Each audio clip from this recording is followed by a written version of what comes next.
Operation സിന്ദൂരും ഭീകരതയ്ക്കെതിരായ നിലപാടും വിശദീകരിക്കാൻ സൗദിയിലെത്തിയ കേന്ദ്ര സർവകക്ഷി പ്രതിനിധി സംഘം ഇന്ന് മടങ്ങും. കഴിഞ്ഞ ദിവസം സംഘം വിദേശകാര്യ മന്ത്രാലയവുമായി കൂടിക്കാഴ്ച നടത്തിയിരുന്നു.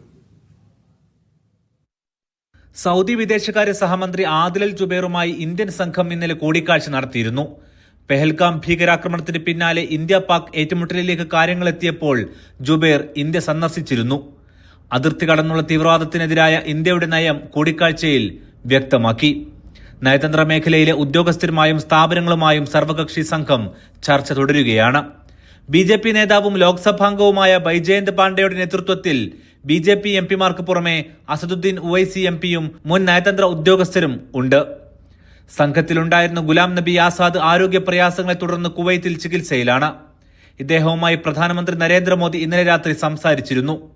ഇന്ന് ഇന്ത്യൻ സമൂഹവുമായുള്ള കൂടിക്കാഴ്ചയ്ക്ക് ശേഷം സൗദിയിലുള്ള സർവകക്ഷി സംഘം അൾജീരിയയിലേക്ക് പോകും.